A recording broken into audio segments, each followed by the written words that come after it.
내 길을 여호와께 맡기라. 그를 의지하면 그가 이루시고 내 의를 빛같이 나타내시며 내 공의를 정오의 빛같이 하시리로다.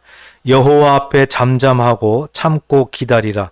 자기 길이 형통하며 악한 꾀를 이루는 자 때문에 불평하지 말지어다. 분을 그치고 노를 버리며 불평하지 말라. 오히려 악을 만들 뿐이라. 진실로 악을 행하는 자들은 끊어질 것이나 여호와를 소망하는 자들은 땅을 차지하리로다. 잠시 후에는 악인이 없어지리니 내가 그곳을 자세히 살필지라도 없으리로다. 다 같이 읽겠습니다. 그러나 온유한 자들은 땅을 차지하며 풍성한 화평으로 즐거워하리로다. 아멘. 아주 오래전에 학교 다닐 때 그 철학과 시간이었는데요.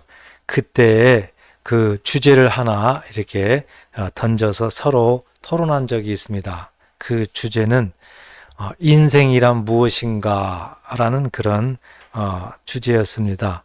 여기저기에서 인생이란 이렇다, 인생이란 저렇다 이런 의견들이 많이 나왔는데요. 가장 많이 나온 의견, 또 저도 동의했던 의견은 그 인생이란 기다림의 연속이다 이 말이었습니다. 굉장히 의미가 있고 우리들의 인생을 뒤돌아보고 또 보게 되면은 정말 기다림의 연속인 것 같습니다. 각자 동일한 것도 있지만 또 다른 그런 영역들도 있겠죠. 그래서 기다림이라는 그것은 우리 인생에서 정말 빼놓을 수 없는 그런 일인 것 같습니다. 그렇지만 우리가 이 여러 가지 상황 속에서 기다림을 이렇게 보게 되면 어떤 것은 잘 기다리게 되는데 또 어떤 것은 기다릴 수가 없는, 잘 기다려지지 않는 그런 것이 참 많이 있습니다. 그래서 우리가 이런 부분에서 성경에서는 뭐라고 말씀하고 있는가, 이런 부분을 또 우리가 알아야 되겠죠. 하나님을 믿는 자녀로서 정말 기다린다는 것은 중요한데 이것이 하나님의 뜻일까? 하나님은 어떻게 말씀할까? 이런 부분을 오늘 본문을 통해서 저와 여러분들이 살펴보도록 하겠습니다. 가장 우리에게 중요한 하나의 문제는 잘 기다리질 못한다. 왜 이렇게 기다리는 것이 잘 안 될까? 이런 부분이에요. 그래서 성경에서 우리에게 가르쳐주는 그 한 가지는 우리 인생의 조급함 때문에 그렇다는 것입니다. 조급함, 급하다는 것이죠. 그래서 기다릴 수가 없다는 거예요. 오늘 본문 이 시편 37편을 이렇게 처음부터 쭉 읽어보면은 이 기다림에 대해서 그 마음속에 그 속에 의도가 들어가 있어요.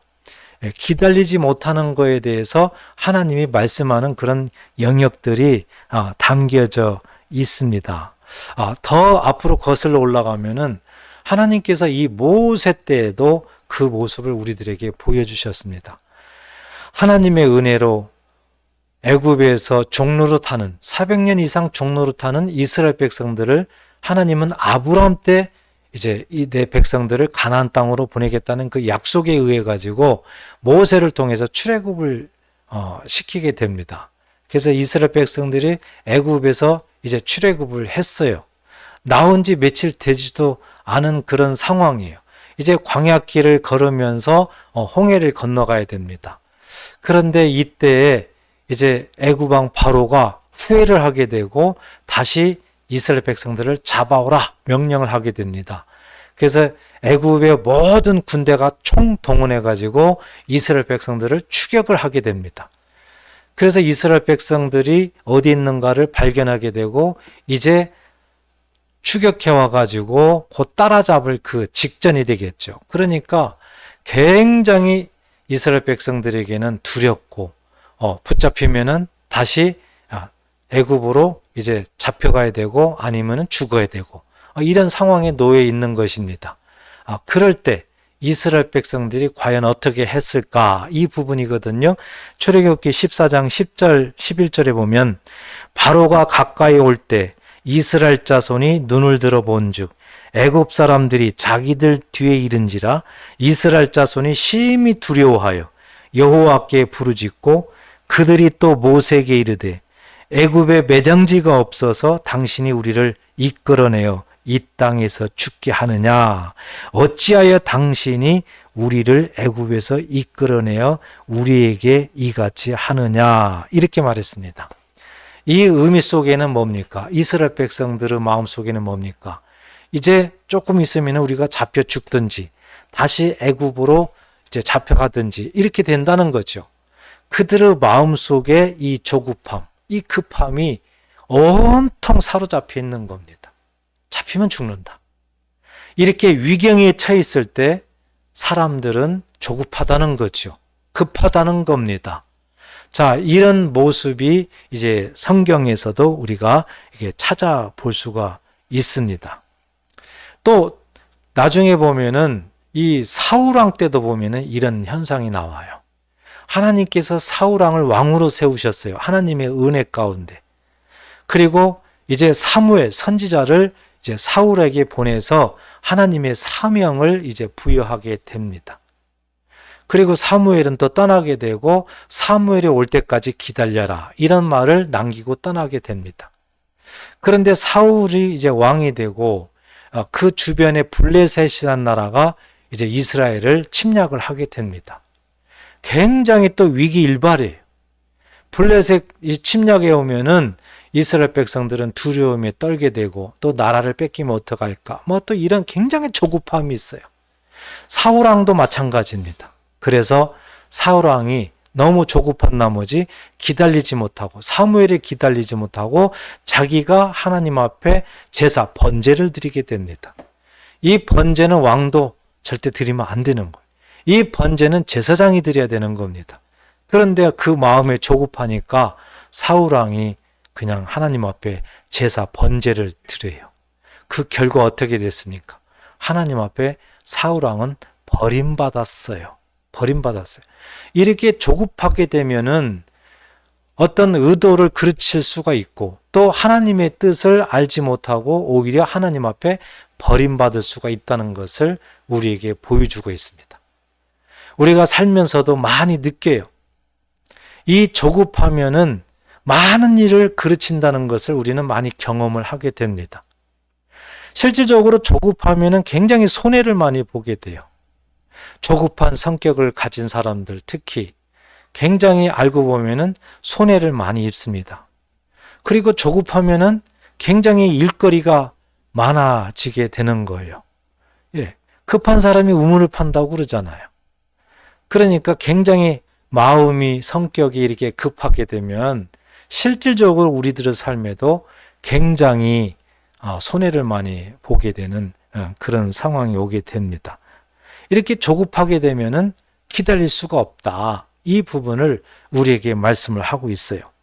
또 하나 기다릴 수 없는 왜 기다리지 못할까? 이런 영역에서 오늘 성경을 통해서 찾아보게 된다면은 비교 의식 때문에 그렇습니다. 비교 의식. 오늘 본문에서도 이제 7절에 보면 여호와 앞에 잠잠하고 참고 기다리라. 자기 길이 형통하며 악한 꾀를 이루는 자 때문에 불평하지 말라. 분을 그치고 노를 버리며 불평하지 말라 이랬습니다. 다시 얘기해서 이 악한 자, 악인에 대해서 비교의식을 갖는 거예요. 오늘날로 보면은 예수 믿지 않는 자들과 비교의식을 갖는 겁니다. 왜 비교의식을 가질까요? 악한 자가, 악인이 예수 믿지 않는 자들이 잘 된단 말이에요. 형통한단 말이에요. 돈을 잘 법니다. 뭐든지 잘 되는 거예요. 그런데 나는 하나님을 믿어요. 나는 예수님을 믿어요. 그런데 내 형편과 사정을 보면은 잘 안 돼요. 풀리질 않습니다. 돈도 항상 궁색합니다. 자, 이런 모습 속에서 이렇게 비교의식을 갖고 있기 때문에 이제 내가 기다리지 못하는 겁니다. 하나님 앞에 기도해놓고 기다리질 못해요. 하나님 앞에 간절한 마음으로 소원하면서 그렇게 열심히 기도했으면서도 기다리지 못하고 그냥 다른 길로 가버리고 이런 상황이 오게 되는 것입니다. 시편 73편 23절에도 그 악인들의 형통함을 보고 내가 넘어질 뻔하였다. 이렇게 우리들에게 말씀을 하고 있습니다. 우리가 이렇게 비교의식을 갖게 되면은요, 절대 마음이 불안하고 평안하질 못해요. 그러니까 자꾸 원망하게 되고 불평하게 될 수밖에 없어요. 나는 왜 이럴까? 저 사람은 저런데. 이게 비교를 하게 되니까 우리는 마음이 조급해지는 거예요. 그래서 기다릴 수가 없는 겁니다. 이렇게 기다릴 수 없는 이런 비교의식, 이런 것 때문에 어떤 큰 일을 그르치게 된다. 결론적으로는 그렇게 된다는 것이죠. 그래서 우리는 이 세상 살면서 정말 기다릴 수 없는 이런 영역들이 도대체 왜 그럴까? 이런 영역이 많이 있지만 오늘 말씀을 통해서, 성경을 통해서 우리가 한두 가지를 생각해 본다면은, 이렇게 내가 조급한, 정말 어떤 위험한, 정말 급한 일이 있을 때 기다리지 못하고 정말 하나님을 믿는다면, 예수님을 믿는다면, 주께서 행하실 것을 믿는다면은 우리가 이렇게 기다려야 되는데 기다리지 못하는 그 이유가 너무 조급한 마음, 또 자꾸 비교의식을 갖는 마음, 이런 것 때문에 우리가 기다리지 못하는구나. 이 부분을 우리가 다시 한번 마음에 생각하면서 꼭 하나님의 말씀을 잘 적용해서 삶 속에서 기다리는 삶을 잘 사시기를 주의 이름으로 축복합니다. 하나님은 우리가 이렇게 연약해서 할 수 없어서 기다릴 수 없는 이런 영역들을 하나님이 어떻게 하셨을까? 기다릴 수 있도록 우리들에게 해결책을 제시를 합니다. 방법을 제시를 해요. 오늘 본문 5절에 보면 내 길을 여호와께 맡기라. 그를 의지하면 그가 이루신다. 이렇게 말씀을 하고 있습니다. 맡기라. 하나님께 의지하라. 하나님이 우리에게 하나님께 뭐든지 맡기고 의지하면은 기다릴 수 있다는 겁니다. 하나님께 맡기고 하나님께 의지하면은 기다릴 수 있다. 이것을 우리에게 해결책으로 제시를 하고 있습니다. 조금 전에 출애굽 그 모세 때 우리가 살펴봤죠. 그 이후에 모세가 이스라엘 백성들한테 뭐라고 외쳤습니까? 출애굽기 14장 13절에 보면 모세가 백성에게 이르되 너희는 두려워하지 말고 가만히 서서 그랬습니다. 가만히 서서. 무슨 의미예요? 기다려라 그거예요. 무엇을 기다려요? 여호와께서 오늘 너희를 위하여 행하시는 구원을 보라. 너희가 오늘 본 애굽 사람을 영원히 다시 보지 아니하리라. 여호와께서 너희를 위하여 싸우시리니 너희는 가만히 있을지니라. 기다리라는 거예요. 왜? 하나님께서 대신 싸우신다. 하나님께서 오늘 우리에게 구원을 보여주신다. 하나님이 행하시니까 하나님께서 우리를 위해서 모든 것들을 싸우시면서 해결해 주시니까 너희는 조급하게 자꾸 앞장서지 말고 기다려라.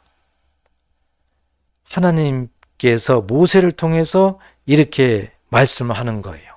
그러니까 하나님을 믿는다면, 예수를 믿는다면은 그분이 앞장서도록 너희는 잠잠하라. 기다려라. 이것이 하나님의 자녀들에게 주시는 큰 교훈인 줄 믿으시기 바랍니다. 잠언서 3장 5절 6절에도 보면 너는 마음을 다하여 여호와를 신뢰하고 내 명철을 의지하지 말라. 너는 범사의 그를 인정하라. 인정하라는 얘기는 맡기라, 의지하라 그 의미겠죠. 그리하면 내 길을 지도하시리라 그랬습니다. 하나님께 좀 다 맡겨라. 하나님께 다 맡기고 잠잠히 좀 기다려라. 왜 이렇게 조급하냐? 왜 이렇게 비교하면서 기다리질 못하느냐? 이것이 하나님께서 우리에게 주시는 하나님의 마음입니다. 여러분, 이것이 성경인데요. 우리는 누구나 또 말을 합니다. 이 말씀을 들으면은 알 것 같아요. 잘 이해를 할 것 같습니다. 그렇지만 삶 속의 적용은 또 잘 안 돼요. 우리는 환경에 지배를 받는 인생입니다. 그래서 각자 어떤 그런 환경 속으로 들어가면 어떤 위경에 있고 어떤 근심 걱정이 있고 어떤 문제가 터지면 이게 또 잘 안 된단 말이죠. 그래서 하나님께서 이런 영역에서 우리들에게 다시 한번 그렇게 되려면은 절대적으로 필요한 한 가지를 제시를 합니다. 그것이 무엇일까요? 바로 믿음입니다. 믿음이라는 것이 있어야지 하나님께 맡길 수가 있고 하나님을 의지할 수가 있다. 그래야 기다릴 수 있다. 이 부분을 우리에게 말씀을 하고 있는 겁니다. 그래서 오늘 9절에도 보면 진실로 악을 행하는 자들은 끊어질 것이나 여호와를 소망하는 자들은 땅을 차지하리로다. 여호와를 소망하는 자 이렇게 표현하고 있습니다. 여호와를 소망하는 자가 바로 믿음 있는 자다. 이 부분을 우리에게 말씀을 합니다. 또 11절에도 보면 그러나 온유한 자들은 땅을 차지하며 풍성한 화평으로 즐거워하리로다 그랬습니다. 여기에서는 온유한 자 이렇게 말씀을 하죠. 온유한 자가 땅을 차지한다. 바로 믿음 있는 자, 하나님을 신뢰하는 자, 하나님의 약속의 말씀에 따라가는 자들을 의미하게 되는 겁니다. 이렇게 하나님께서는 하나님을 신뢰하는 자, 하나님을 믿는 자, 오늘날 저와 여러분들에게는 예수님을 잘 믿는 자, 예수님을 따라가는 자들에게는 하나님께서 말씀을 합니다. 그런 자들은 모든 걸 주께 맡길 수가 있다. 주께 모든 걸 의지할 수가 있다. 그리하면은 모든 환경을 초월해서 기다릴 수가 있다. 이 부분을 우리에게 말씀을 하고 있는 거죠. 그렇기 때문에 우리가 정말 중요한 것은 믿음이에요. 믿음은 아무리 강조해도 지나치지 않습니다. 믿음이 있어야 하나님과의 관계가 이제 계속해서 이어지게 되고 형통하게 되는 겁니다. 믿음이 절대적으로 있어야만 모든 환경 속에서도 주께 맡길 수가 있고 하나님의 행하심을 우리는 뒤따라가게 갈 수가 있는 거예요. 기다릴 수가 있는 겁니다. 반대로 만약에 믿음이 없다면 어떻게 될까요? 절대 기다릴 수도 없어요. 절대 맡길 수도 없어요. 그 사람을 신뢰하지 못하는데 어떻게 맡겨요? 그 사람을 신뢰하지 못하는데 어떻게 기다리느냐고요. 절대 그럴 수가 없습니다. 우리가 세상 살면서 세상적으로도 사람과 관계에서도 믿음이라는 것이 중요하고요.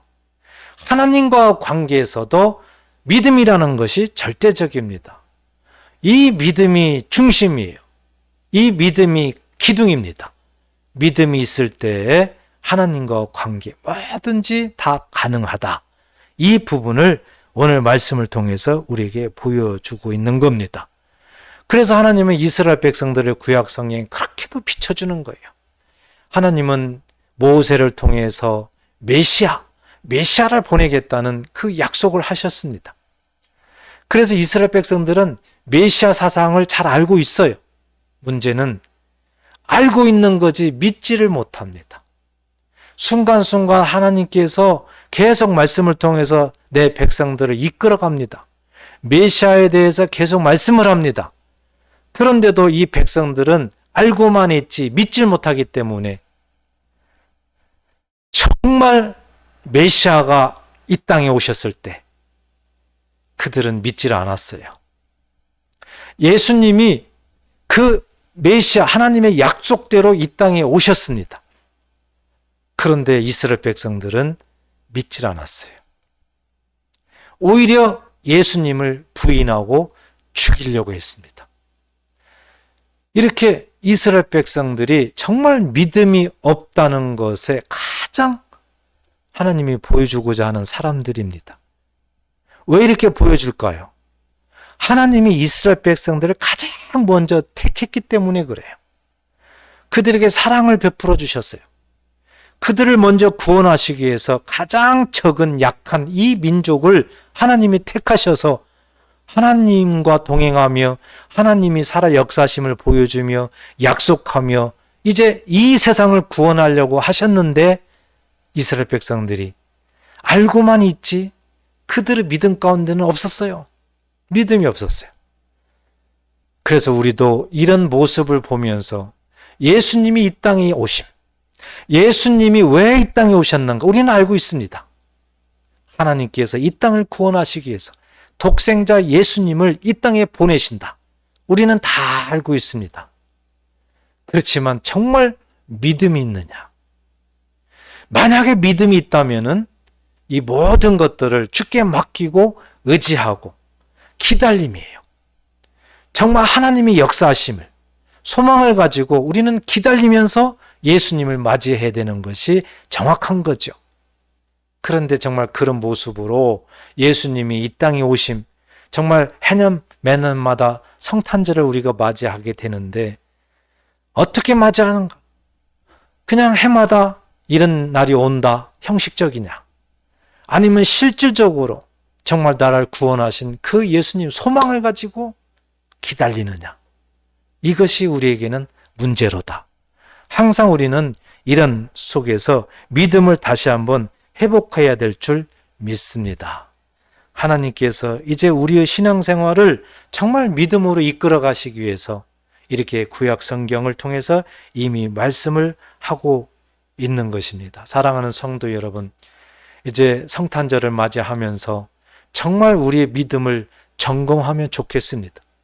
내가 지금 예수님의 성탄절 이것을 생각하면서 믿음 가운데 소망을 가지고 정말 모든 걸 주께 맡기면서 기다리면서 보내고 있는가? 이런 부분에서 나는 어느 쪽에 서 있는가? 이 부분이 정말 중요합니다. 바라옵기는 꼭 믿음을 가지고 이스라엘 백성들처럼 그렇게 하지 마시고 모세처럼 아무리 백성들이 조급해서 난리치더라도 구원의 하나님을 바라봐라. 우리를 위해서 싸우시는 여호와 하나님을 바라봐라. 기다리라. 이런 믿음으로 나아가는 저와 여러분 되시기를 주의 이름으로 축복합니다. 이제 이러한 모습을 바라보면서 하나님께서 우리에게 말씀하신 그 말씀이 떠오릅니다.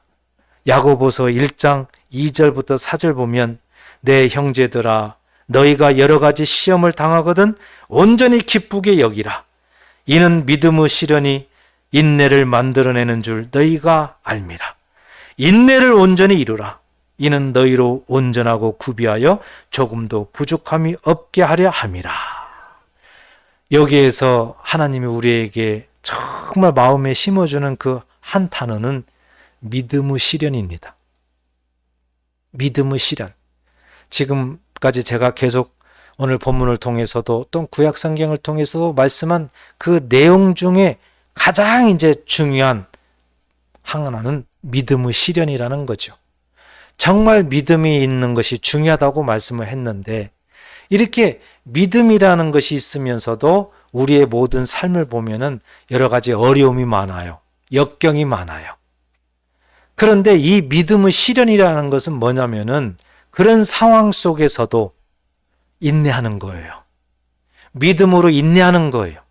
내가 어려움을 당했어도 예수를 믿는 그 믿음으로 그 모든 시간들, 모든 상황 등을 인내하는 겁니다. 기다리는 겁니다. 그러면서 지나가는 거예요. 이것을 믿음의 시련이라고 합니다. 이러한 기간을 믿음의 시련을 겪는 기간이다. 이렇게 말을 하는 겁니다. 그렇습니다. 우리가 살아있는 동안 예수 믿으면서 가장 중요한 것은 이 믿음의 시련을 갖는 겁니다. 믿으면서도 조금 어려움이 있으면 바로 예수님을 버리고 세상으로 나아가는 사람들이 있어요. 믿음이 있다고 하면서도 그것은 믿음이 아니에요. 그렇지만 끝까지 기다리면서 참으면서 나아가는 사람, 이런 사람이 믿음의 시련을 겪고 있는 사람입니다. 그래서 오늘 야고보서 2장 4절에도 이렇게 믿음의 시련, 이것을 온전하게 인내하면서 이루게 된다면은 뭐라고 했습니까? 너희로 온전하고 구비하여 조금도 부족함이 없게 하려 함이라. 이 믿음의 시련을 통해서 하나님께서는 결론적으로 하나님의 신령한 복을 주신다는 겁니다. 그래서 살아계신 하나님을 경험하게 되는 거예요. 그래서 우리가 기도하게 되면 응답을 경험하게 되는 거예요. 우리가 마음속에 소원을 품고 있는 것도 그래서 우리는 경험을 하게 되는 겁니다. 그래서 믿음의 시련이라는 것이 우리에는 굉장히 중요합니다. 알고 보면 이 믿음의 시련을 통해서 우리들의 영적 근력이 생기는 거예요. 영적 야성이 생기는 겁니다. 그래서 신앙적으로 이렇게 성장하고 성숙하게 되는 거예요. 믿음의 시련을 통해서 다 이루어지는 겁니다. 한번 생각해 보십시오. 태어나서부터 지금까지 무조건 편안한 사람이 있습니까? 절대 세상은 그럴 수가 없습니다. 예수를 믿든 안 믿든 다 똑같습니다. 차이는 뭡니까? 예수를 믿음으로 말미암아 그 환경 속에서도 내가 시련을 인내하느냐, 이거예요. 그래서 믿음의 시련을 우리는 나쁘게 생각하면 안 됩니다. 굉장히 하나님을 알 수 있도록, 신앙생활하는데 승리할 수 있도록 하나님께서 주신 축복의 통로입니다. 그래서 믿음이 그때는 정말 없는 것 같았는데 이 시련을 겪어보니까 내가 이렇게 견뎠다. 내가 이렇게 참았다. 그래서 하나님께서 나에게 주시는 이 기도가 응답을 받았다. 나중에 우리는 간증할 수가 있는 것입니다. 오늘 우리에게 하나님께서 이 본문 말씀을 통해서, 이 시편을 통해서 조급함에 대해서 우리에게 경종을 울리고, 왜 기다리지 못하느냐, 이거에 대해서 경종을 울립니다.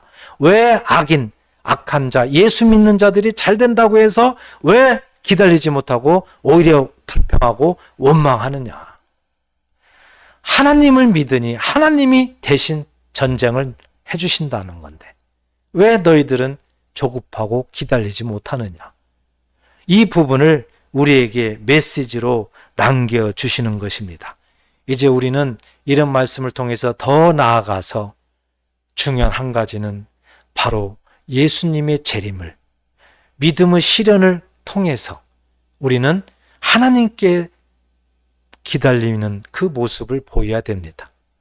그래서 예수님의 그 재림을 우리가 어떻게 기다릴 것인가, 이 부분을 신앙생활하면서 반드시 기억해야 됩니다. 오늘 말씀을 우리가 묵상하고 적용한다면 모세처럼요. 정말 예수님의 십자가를 통해서 우리는 구원을 받았고, 따라서 하나님의 자녀가 되었고, 하나님 나라 백성이 되었습니다. 하나님 나라 시민권을 부여받았습니다. 하나님의 상속자가 되었습니다. 이런 믿음을 가지고 세상 환경에 여러 가지 어려운 그런 모습들을 이제 주께 맡기고 인내하면서 기다리면서 우리의 믿음 속에는 소망을 가지고 기대하며 나아가야 됩니다. 여러분, 산모들 보십시오. 산모들이 출산할 때 얼마나 고통스러워합니까? 그럼에도 왜 산모들이 그 고통을 참고 기다립니까? 바로 태어날 아기입니다. 아기에 대한 그런 소망이 있는 거예요. 아기를 볼 수 있다는 그 기대감을 갖는 거예요. 아기가 성장하면서 어떻게 된다는 그런 비전을 갖는 거예요. 그러니까 그 고통을 참는 겁니다. 우리도 예수님의 그 재림을 마음속 깊이 담을 때 정말 소망을 가지고 인내하면서 나아가야 되는 겁니다. 성령 받은 사람들은요, 다 이런 모습으로 하나님께서 인도하시는 거예요. 그렇기 때문에 이 성령은 하나님의 약속이지 않습니까? 사도행전 1장 4, 5절에도 초대교회 말씀하셨잖아요. 사도와 함께 모이사 그들에게 분부하여 이르시되 예루살렘을 떠나지 말고 내게서 들은 바 아버지께서 약속하신 것을 기다려라. 하나님의 약속이에요. 성령은 우리가 받고 싶어서 받는 것이 아니에요. 하나님께서 일방적인 약속입니다. 그래서 이 5절에 보면 요한은 물로 세례를 베풀었으나 너희는 몇 날이 못되어 성령으로 세례를 받으리라 하셨느니라. 성령을 받았기 때문에 여러분, 우리는 기다릴 수가 있는 거예요. 성령을 받았기 때문에 아무리 성격이 급하고 아무리 악한 자가 잘 되는 것을 보더라도 정말 믿음을 갖고 있다면 성령 받은 자들은 기다릴 수가 있는 겁니다. 하나님이 먼저 행하시기를 기다릴 수가 있고, 소망을 가지고 예수님이 재림할 것을 기다릴 수가 있는 거예요. 성탄절이 이제 우리가 맞이하면서 단순하게 성탄절만 생각할 것이 아니라 이 기다림이라는 큰 의미를 마음에 담으시면 좋겠습니다. 마지막으로 요한계시록 22장 20절에 보면 이것들을 증언하신 이가 이르시되 내가 진실로 속히 오리라 하시거늘 아멘 주 예수여 오시옵소서. 마라나타. 여러분, 이 말씀을 한번 이렇게 양분시켜 보세요. 이 말씀은 사도 요한이 정말 하나님께서 보여주신 그 놀라운 광경들을 주체할 수가 없어요. 그리고 저 천국이 너무너무 좋은 겁니다. 그러니까 우리 예수님이 빨리 오셔서 그날이 속히 왔으면 좋겠습니다 하는 믿음의 고백이에요. 모든 걸 주께 맡기고 기다리면서 하나님 앞에 믿음의 고백을 하는 겁니다. 아멘, 주 예수여 오시옵소서. 그런데 반대로 생각해 보십시오. 이스라엘 백성들처럼 믿음이 없어요. 믿지를 못해요. 그러면 이 고백이 나올까요? 이 신앙 고백이 나올까요? 아멘, 주 예수여 오시옵소서, 이것이 나올까요? 절대 나올 수 없어요. 왜요? 불안합니다. 예수님이 재림하면 큰일이에요. 내가 믿음이 없는데 큰일이야. 지옥 갈 수 있어요. 그러니까 믿음이 없다면 어떤 고백을 할 겁니까? 천천히 오십시오. 이렇게 말할 거 아닙니까? 천천히 급하지 않게 좀 오십시오. 안 와도 좋습니다. 뭐 이렇게 말할 수 있는 사람도 있을 것 같습니다. 정말 이 믿음의 차이가 이렇게 끝까지 중요합니다.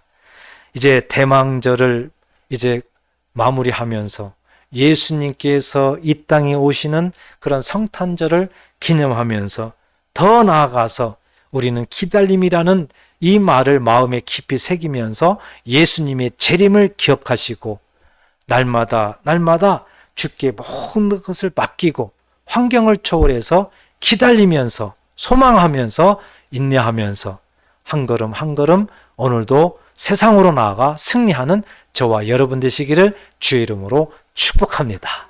기도하겠습니다.